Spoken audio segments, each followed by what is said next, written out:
tous, on se retrouve aujourd'hui pour une nouvelle vidéo. Ce sera pour un nouveau point lecture. Essentiellement mes lectures du mois de juillet. Il restera les dernières puisque à l'heure où je tourne il reste encore quelques jours au mois de juillet. Donc les dernières lectures que je vous présenterai, notamment ma lecture en cours actuelle qui est Mamie Luguer, que j'aime énormément mais que je n'ai pas fini, donc celui-ci c'est sûr que je vous en parlerai. Et puis ça dépendra de mes e-books, mais en tout cas là de mes lectures de juillet, il restera sur Mamie Luguer à vous présenter dans le prochain point lecture. Et sinon là c'est quasiment toutes les lectures du mois de juillet que j'ai appréciées, puisque je le répète, mais depuis ma vidéo, je crois que c'est mois de juin, je vous ai dit que j'en avais un peu marre en fait, je manquais un peu de motivation quand j'avais des livres, j'avais pas forcément envie de vous en parler. Donc j'ai décidé de trier les lectures que je vous présente et les lectures que j'ai vraiment pas aimées ou les lectures que j'ai abandonnées. Je ne vous en parle pas, sauf si j'ai vraiment quelque chose à dire et que ça me tient à cœur de le partager. Mais je trouve ça du temps perdu pour moi, même pour l'auteur, c'est pas très sympathique. Je préfère ne pas en parler que, voilà, même des fois ça peut être contre-productif parce que ça peut lui faire de la pub malgré que je n'ai pas aimé. Donc je vais choisir, et pour les lectures où je suis mitigée, bah ça sera au feeling. Soit vraiment je suis mitigée, j'ai pas envie d'en parler, soit je suis mitigée mais j'ai des choses à dire, donc je vous les présenterai quand même. Enfin bref, tout ça pour vous dire que là j'ai 6 lectures à vous présenter. Et c'est, on va dire, les 6 meilleures lectures que j'ai pu faire ce mois-ci.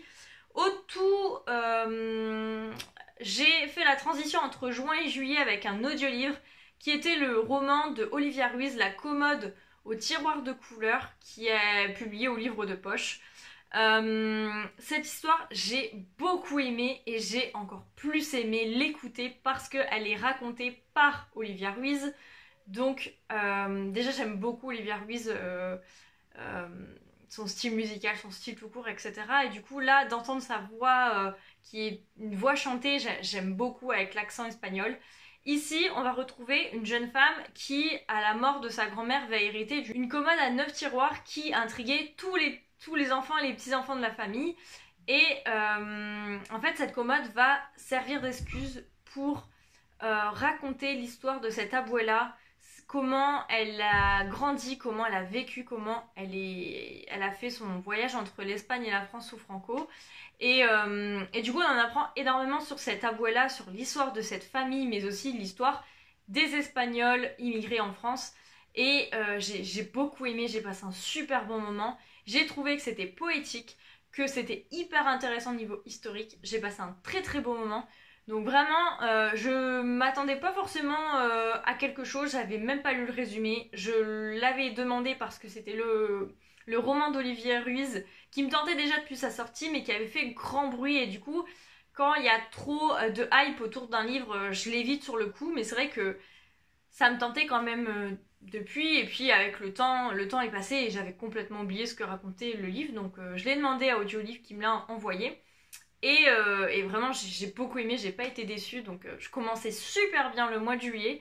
Et ensuite j'ai enchaîné avec Ce que tient ta main droite t'appartient de Pascal Manoukian chez Point. Et là pareil, grosse claque, j'ai beaucoup aimé.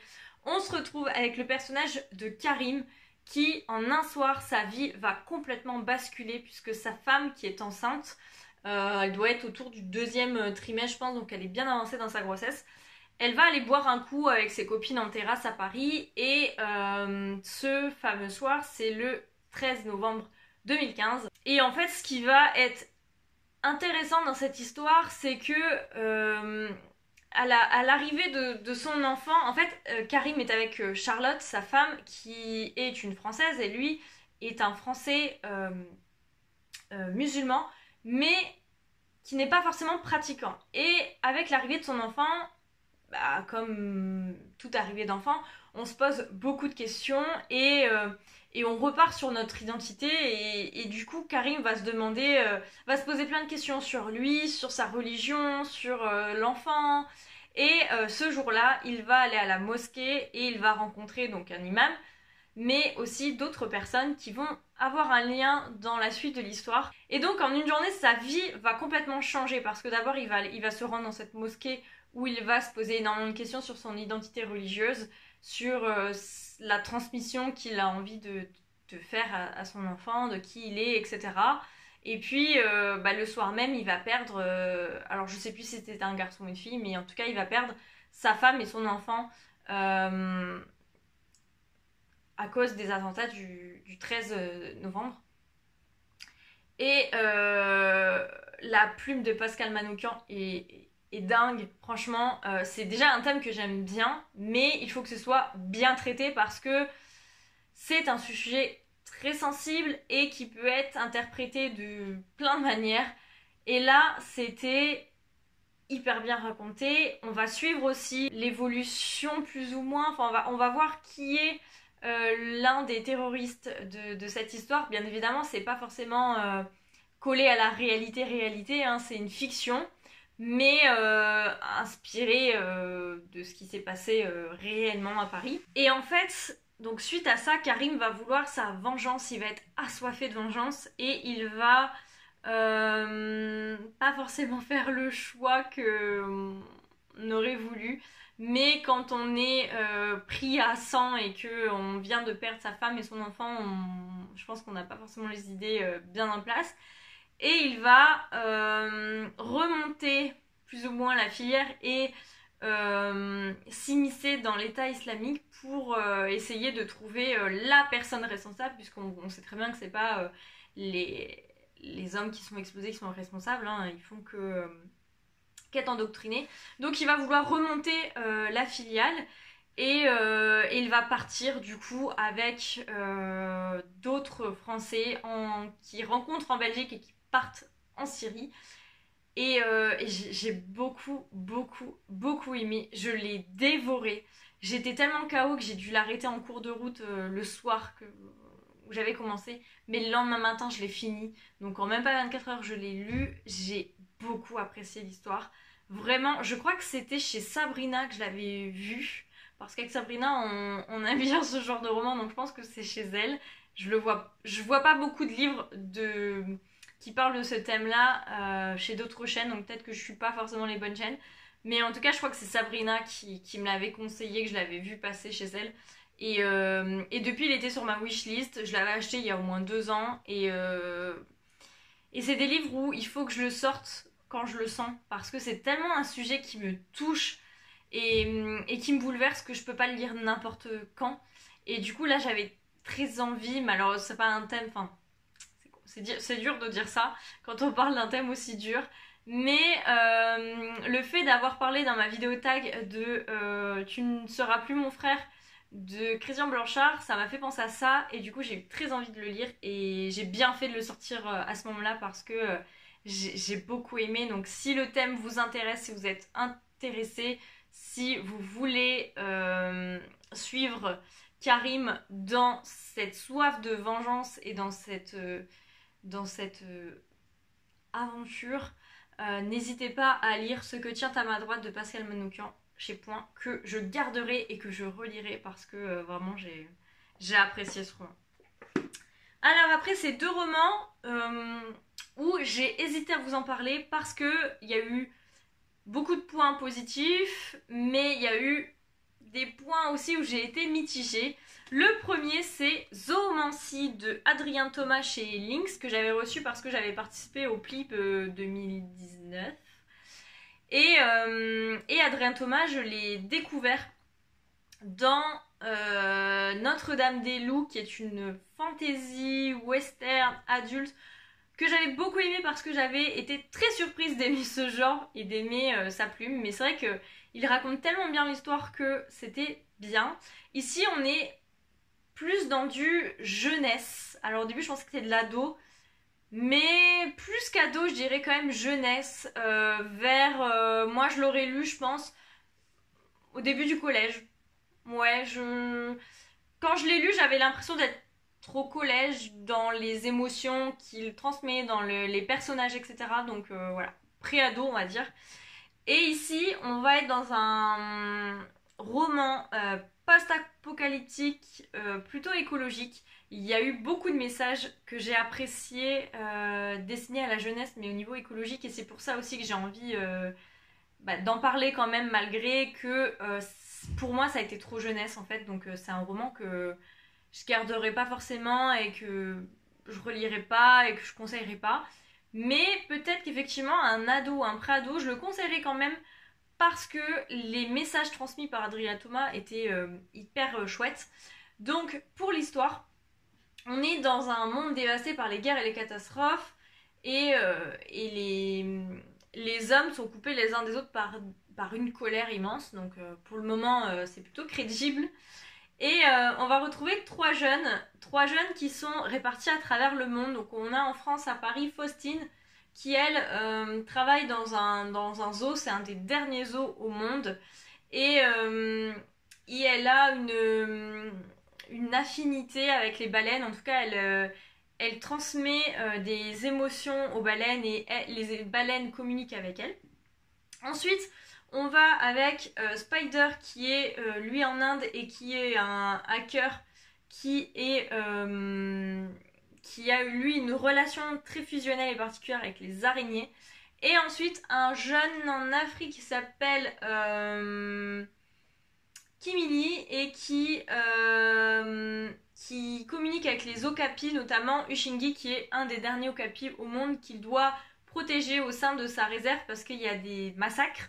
Ces trois jeunes à un moment vont devoir s'unir et unir leurs forces par rapport à leur pouvoir et leur communication avec les animaux. Et voilà, j'ai beaucoup aimé, ça traite de l'écologie, de l'homme aussi, des animaux. Donc il y avait des thèmes quand même intéressants, ça se lit super vite. Voilà, je le conseillerais mais vraiment à des enfants ados. Mais après, je suis pas déçue dans le sens où je m'y attendais plus ou moins en achetant un roman ado post-apocalyptique, que ce soit un roman ado post-apocalyptique. Donc c'est pour ça où je vous en parle quand même parce que ça correspond et c'est totalement dans le thème et dans la promesse qui était faite. Donc c'était intéressant, mais pour moi en tant qu'adulte, c'est un roman parmi tant d'autres. J'ai apprécié sur le coup, mais voilà. J'ai eu le même sentiment pour Love and Rehab de Jay Cronover chez Hugo Roman. Je vous en ai brièvement parlé dans le dernier book haul, dans le book haul du mois de juillet. Je l'ai acheté à la bouquinerie puisque suite au vlog de Ludo de Prends un livre et détends-toi, j'avais envie de me remettre un peu à la romance et d'en lire une ou deux et c'est pour ça que j'en avais acheté deux. Et celui-ci, je l'ai lu directement en rentrant de la bouquinerie. Ici, on est avec Cable, qui est un jeune homme d'une famille très très riche aux États-Unis, qui sort du lycée, qui est toxico, et il va se passer quelque chose qui fait qu'il va passer un séjour en prison, et à sa sortie, sa mère va lui mettre un ultimatum en l'obligeant à vivre 3 mois, donc tout l'été, dans une des demeures familiales. Alors autant vous dire que c'est pas un truc nul, hein. Il est à côté de la plage, dans un endroit paradisiaque, il fait du surf. Donc il va se retrouver là-bas et en fait elle va le menacer de l'héritage familial puisque il peut hériter de son argent à 21 ans, mais elle va poser une condition, c'est qu'il soit sobre tout l'été. Donc elle va envoyer des personnes lui faire des tests assez régulièrement, des tests surprises, et si à la rentrée il est sobre, il pourra hériter de son argent. Pour surveiller Cable, il va y avoir une jeune fille du nom de Afton, qui est une jeune fille qui était au même lycée que Cable et qui, elle, a perdu sa mère plus jeune parce qu'elle était toxico. Et du coup, il va forcément y avoir un lien. J'ai eu ce que je cherchais, dans le sens où j'ai eu une romance. Je savais très bien, en lisant le résumé, comment ça allait se passer. C'est très cliché et malheureusement c'est ça le problème, c'est que c'est tellement cliché que j'ai levé les yeux plusieurs fois au ciel en lisant ma lecture. J'ai passé un moment quand même divertissant puisque c'était le but de ma lecture et de ce que je recherchais dans une romance, mais c'est vrai que pour avoir lu la saga Mark & Men de cet auteur, j'ai trouvé qu'il y avait quand même beaucoup de similitudes, ça revient toujours au même et c'est là où je me dis que la romance c'est pas pour moi dans ce sens-là, c'est que les schémas sont très répétitifs et attendu. En fait, il y a aucune surprise. Les émotions, bah, ce qui arrive à Cable et à Afton, c'est triste. Je vais pas dire le contraire, ils ont eu des histoires très compliquées, mais des fois c'est tellement appuyé, tellement gros et tellement... Voilà. Donc, pour ceux qui aiment ce genre de roman, ce genre de livre, etc., pour en avoir lu quelques-uns, ça rentre globalement dedans, donc je pense que vous allez apprécier. Pour ceux qui cherchent une romance parce qu'ils ne lisent pas forcément de romance, mais qu'ils ont envie d'une romance pour tester le genre ou pour, je ne sais pas, passer un moment divertissant, à vos risques et périls. Si vous le trouvez en occasion comme moi, pourquoi pas, mais de là à l'acheter neuf et de penser que ça va être un truc exceptionnel. Donc ça fait le job, chercher une romance, je l'ai eu, mais c'est pas une romance que je garderai et dans ma bibliothèque et dans ma tête, et du coup next. Ensuite, j'ai lu en audio-livre sur Audiolib Sous d'un seul d'Isabelle Autissier, et ce roman j'ai beaucoup aimé. On est dans un roman plutôt d'aventure avec un jeune couple de trentenaires qui vit, je crois, sur Paris de base. Et elle aime beaucoup faire de la randonnée, etc. Et ils vont partir en expédition. Et ils vont se retrouver coincés sur une île qui ne sert exclusivement qu'aux scientifiques. Donc il y a 1 ou 2 fois par an des scientifiques qui viennent pour faire leurs études, enfin leur travail de scientifique. Et eux, ils vont se retrouver bloqués, donc ils savent qu'ils ont très très peu de chances d'être retrouvés et donc très peu de chances d'être sauvés. Et donc ils vont commencer à faire comme ils peuvent pour survivre, notamment à chasser les pingouins, etc. Enfin les manchots. et donc on va les suivre dedans. Ce que j'ai aimé, c'est déjà l'ambiance. L'auteur nous met dans une ambiance glaciale. Franchement, j'écoutais l'audiolivre alors que dehors il faisait plutôt beau, on était au mois de juillet. Mais j'avais le sang glacé tellement elle racontait super bien, on s'immergeait dans l'histoire. La narratrice aussi rajoute quelque chose à l'histoire, et le fait de l'écouter, on imagine encore plus que de le lire. Donc j'ai vraiment aimé ce combo de la plume de l'auteur racontée par la narratrice de l'audiolivre. Et je sais plus où j'avais vu ce livre, qui me l'avait conseillé, enfin bref, je ne sais plus, mais en tout cas je savais que la personne avait beaucoup aimé, je l'avais mis dans ma wishlist depuis, puis je l'avais jamais acheté, et là quand j'ai vu qu'il était en proposition NetGalley sur Audiolib, je me suis dit bon, pourquoi pas. Je l'ai lu très vite, enfin je l'ai écouté très très vite, parce que j'avais envie de savoir comment allait évoluer cette histoire qui est quand même dramatique, mais c'est un roman d'aventure, de quête de soi, d'introspection, et vraiment j'ai passé un super bon moment. Et je pense que si je me le trouve un jour quand je vais en bouquinerie à Emmaüs, sur un vide-grenier ou je ne sais quoi, et que je le trouve, je pense que je me l'achèterai, parce que c'est possible que ce soit un livre que je relise un jour, parce que j'ai vraiment beaucoup aimé. Donc si vous l'avez dans votre pile à lire, sortez-le. Si vous le croisez en librairie, achetez-le, parce que vraiment j'ai apprécié cette histoire. Et si vous cherchez de l'aventure, de vous évader, parce que je pense que dans la situation actuelle il faut s'évader et partir loin de cette réalité, peu importe, mais ça fait du bien, et vraiment c'est ce que je cherchais et ça a matché à 100%. Donc vraiment je vous recommande Sous d'un seul d'Isabelle Autissier. Et ensuite, enfin, le dernier livre que je vais vous parler, c'est Un autre bleu que le tien de Marjorie Tixier chez Fleuve. Il sort le 19 août. Je peux vous le dire tout de suite, achetez-le, précommandez-le, parce que c'est une plume magnifique. J'avais découvert Marjorie Tixier chez Librinova à l'époque, puisqu'elle avait auto-édité son premier roman qui était Un matin ordinaire. Je vous mettrai l'affiche avec le point lecture. Et j'avais beaucoup aimé la plume, j'avais chroniqué ce roman. Et puis après, son roman avait été remarqué par les éditions Fleuve qui avaient édité son livre. Et cette année, elle a écrit celui-ci, elle a publié celui-ci. Et j'ai retrouvé la plume magnifique et poétique. Et voilà, c'est des portraits de femmes l'auteur a un don pour écrire des portraits de femmes alors, douloureux, hein, autant vous dire que c'est pas une partie de plaisir, vous n'aimerez pas être à la place de ces personnages, mais c'est très très beau et c'est vrai que j'ai été bluffée. Dans celui-ci, j'ai eu un peu de mal au début puisque on va faire la rencontre de 3 jeunes femmes. Rosalie, suite à un choc, est devenue mutique et elle s'est plutôt renfermée sur elle-même. Félix, qui elle était une femme très dynamique, sportive, etc., qui a vécu un tragique accident et du coup qui se retrouve amputée de ses jambes. Et donc ils vont se lier d'amitié à la piscine. Et ensuite on va rencontrer Estelle qui a un petit garçon et qui elle aussi a une vie assez compliquée. Et c'est là où au départ je me suis dit oh là là là, il y a 3 personnages, les femmes en plus, bon les prénoms, vous savez que les prénoms et moi c'est compliqué.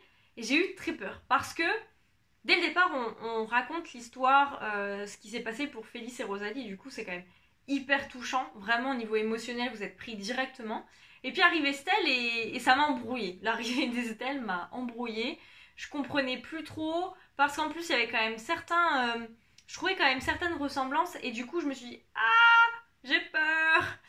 Et du coup je me suis dit persévère quand même parce que tu avais beaucoup aimé le précédent roman et en plus dès le départ dans les premières pages t'as été bouleversée par l'histoire de Rosalie et Félix. Donc oublie un peu cette histoire d'Estelle et du petit garçon et puis concentre-toi sur l'histoire de Rosalie, essaye de comprendre ce qui s'est passé, pourquoi elle est devenue mutique, etc. Et puis forcément il y aura un lien avec Félix et puis donc ça a duré une demi-heure et après je suis rentrée dans l'histoire. Petit à petit on apprend de plus en plus ce qui s'est passé. L'auteur nous dépeint les 3 portraits et j'étais emportée et les 2 derniers tiers, je les ai bouffés en une soirée. Et vraiment, j'ai fermé le roman en me disant putain, mais heureusement que t'as continué, t'aurais été conne d'arrêter parce que t'étais juste embrouillée avec les personnages. Ça va rien à voir avec l'auteur, ça va rien à voir avec l'intrigue. C'est toi où tu devais être un peu trop fatigué le soir où t'as commencé ce roman et du coup ton cerveau arrivait pas trop à tout connecter. Mais comment t'as pu avoir un doute sur le roman parce que l'histoire, les personnages, l'émotion, franchement, c'est ce qui est arrivé à Rosalie, enfin non, j'allais dire magnifique, c'est pas magnifique. C'est bouleversant et vraiment, alors j'ai pas pleuré ni rien, mais c'est une histoire qui m'a touchée et je l'avais lu en e-book parce que je ne savais absolument pas que l'auteur allait me l'envoyer. Je l'ai reçu toute fin juillet et vraiment j'étais hyper contente en ouvrant la boîte aux lettres de voir ce roman parce que je sais que je pourrais le prêter, que je pourrais le relire, etc. Et c'est beaucoup plus simple en papier qu'en e-book. Et déjà en e-book j'avais beaucoup aimé, mais là, franchement, je vous conseille. Alors je vous dirais pas que c'est la sortie de la rentrée littéraire parce que vous le savez, j'attends énormément du dernier roman de Julien Dufresne-Lamy. Je vais vous saouler avec ça et il suffit que je vous saoule avec ça, je vais le détester. Je pense que je me porte la poisse. Mais en tout cas, s'il y a un deuxième livre de la sortie littéraire à acheter, c'est celui-ci. Parce que c'est un roman contemporain magnifique. Si vous aimez le contemporain, les histoires de femmes, les plumes poétiques et très belles, foncez. Pour ceux qui me connaissent, j'ai une aversion pour la mer, la piscine, tout ce qui est eau profonde. Voilà, je me sens pas bien du tout dans la vraie vie, mais aussi quand je lis. Et là, d'être au début avec Rosalie et Félix dans cette piscine. Et en plus, il y a quand même un lien avec l'eau. Tout au long du roman, il y a forcément un lien avec la noyade, l'eau, la piscine. Et j'ai eu très peur, mais en fait, c'était tellement bien raconté l'histoire, etc., que je me suis laissée emporter par l'intrigue et j'ai oublié ma phobie. Et je pense que ça, pour les gens qui me connaissent, ils savent très bien que si la plume de l'auteur et l'intrigue m'ont fait oublier que une bonne partie du roman était autour de l'eau, de toute façon, entre un autre bleu que le tien et la couverture, on se doute bien qu'il va y avoir de l'eau. Mais voilà, franchement. Donc je finis pas ce point lecture par ce roman qui sort le 19 août et que je vous conseille absolument d'acheter et de lire, puisque j'ai beaucoup aimé. Et puis faut soutenir cet auteur, c'est encore une jeune auteure puisque c'est que son deuxième roman. Et autant vous dire que entre le premier et le deuxième, j'ai très hâte de voir ce que va donner le suivant. Donc voilà, je vous recommande Un autre bleu que le tien de Marjorie Tixier chez Fleuve. Et voilà, c'est tout pour ce point lecture. J'espère que je vous ai donné envie de lire au moins un de ces livres. N'hésitez pas à me dire en commentaire ce que vous avez lu, vous, de votre côté, si vous avez aimé, etc. Le livre qui vous a marqué au mois de juillet. En attendant, je vous laisse. Je vous souhaite de très bonnes lectures et je vous dis à la prochaine. Ciao!